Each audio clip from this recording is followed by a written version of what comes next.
Assalamualaikum warahmatullahi wabarakatuh. Selamat datang kembali di channel saya Aryo Yoga Pratama.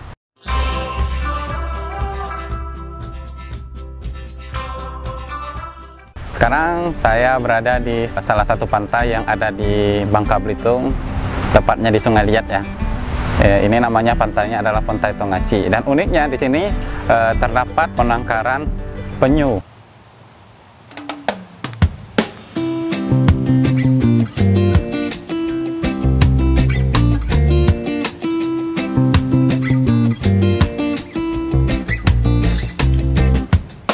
Kura-kura, labi-labi, penyu itu memiliki satu kekerabatan.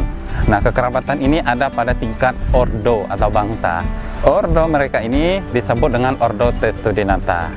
Nah, Testudinata ini artinya hewan yang memiliki batok. Penyu dan kerabatnya kura-kura adalah hewan yang termasuk ke dalam kelas reptilia. Nah, kelas reptilia ini ada di bawah subfilum vertebrata. Vertebrata itu adalah hewan yang bertulang belakang. Di mana letak tulang belakang kura-kura dan penyu itu sebenarnya?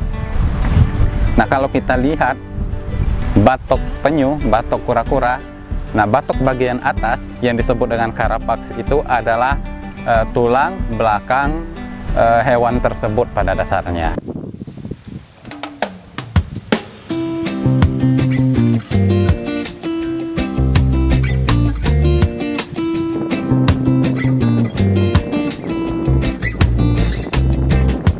Nah, selain bagian carapax, itu tulang belakang yang keras itu tadi, penyu dan kura-kura juga memiliki bagian perut yang keras dan tersusun atas tulang-tulang juga, yang disebut dengan plastron. Nah, struktur carapax dan plastron ini adalah struktur batok yang menjadikan perlindungan bagi penyu dan kura-kura dari hewan-hewan pemangsa yang akan memangsa mereka.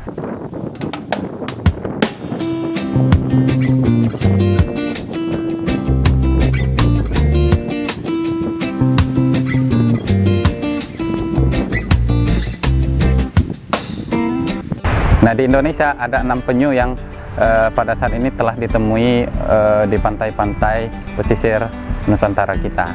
Yang pertama itu adalah penyu lekang, kemudian yang kedua itu penyu hijau, yang ketiga itu penyu belimbing, yang keempat itu penyu pipi, yang kelima itu penyu tempayan, dan yang terakhir itu penyu sisik. Nah, keenam jenis penyu tersebut, status konservasinya itu paling rendah adalah sangat rentan. Bahkan yang paling tingginya adalah hampir mendekati punah. Nah, sehingga keenam jenis penyu tersebut memiliki peluang untuk bertahan hidup di lingkungan alamnya itu sangat rendah sekali.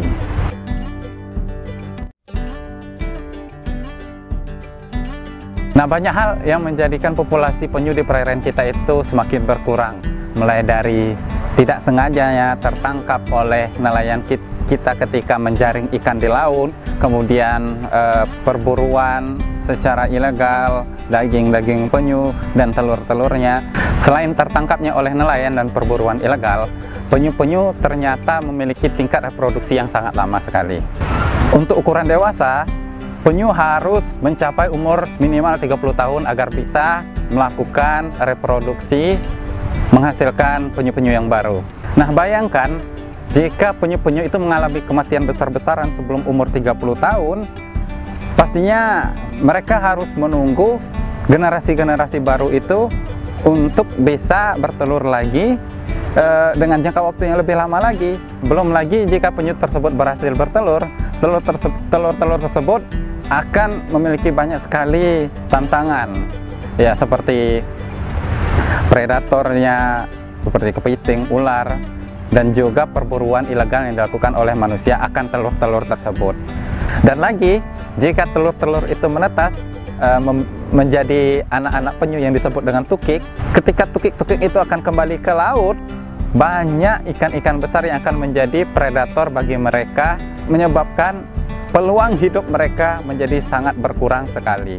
Dengan demikian kita bisa tahu ya, tingkat perjuangan hidup penyu itu sangat luar biasa. Dengan demikian, kita sebagai manusia seharusnya bisa ikut membantu mereka agar tetap bertahan hidup di lingkungan, sehingga anak-anak cucu kita bisa mengenal apa sih sebenarnya penyu dan seperti apa penyu di masa depan.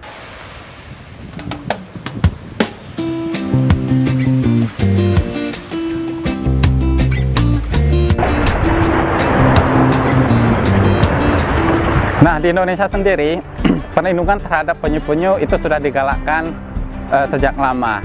Pemerintah Indonesia mengeluarkan Undang-Undang Nomor 5 Tahun 1990 tentang perlindungan satwa, yaitu penyu.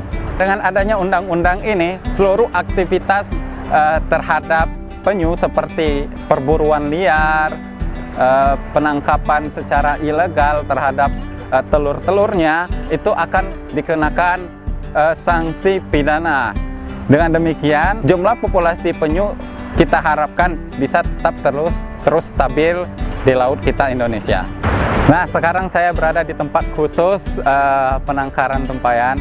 Di dalam suatu area berbentuk kolam ini terdapat banyak sekali penyu-penyu tempayan yang sudah cukup dewasa, dan kemungkinan ini akan menjadi induk-induk penyu bagi tukik-tukik baru di kemudian harinya. Menurut Wilson, penyu berfungsi mengontrol populasi rumput laut dengan memakannya, kemudian mengontrol populasi ubur-ubur dan mengontrol populasi spons. Dengan terkontrolnya populasi spons, ubur-ubur dan rumput laut, maka stabilitas ekosistem atau kesehatan ekosistem laut itu akan selalu terjaga. Oke, dengan demikian dari video ini kita bisa tahu betapa pentingnya peran penyu dalam menjaga stabilitas ekosistem di laut, kemudian bagaimana penyu-penyu yang ada di perairan kita itu menjadi langka dengan tingkat reproduksi yang sangat lama yang seperti dijelaskan sebelumnya, dan bagaimana caranya kita agar kita bisa selalu menjaga penyu agar tetap selalu ada bagi kita, bagi anak cucu kita, dan bagi ekosistem laut yang ada di bumi kita. Nah, teman-teman, di video selanjutnya saya akan menunjukkan betapa serunya eksplorasi penyu pada tahun 2015 di Pulau Enggano bersama tim dari SBIH Ruyani. Nah, teman-teman, jika belum subscribe di channel saya, silahkan subscribe channel saya dan nyalakan lonceng notifikasinya agar tidak ketinggalan part kedua dari video ini. Nah, teman-teman, jika teman-teman suka dengan video ini, silahkan klik tombol like, jangan lupa dibagikan. Kemudian jangan lupa juga klik tombol subscribe dan nyalakan lonceng notifikasinya.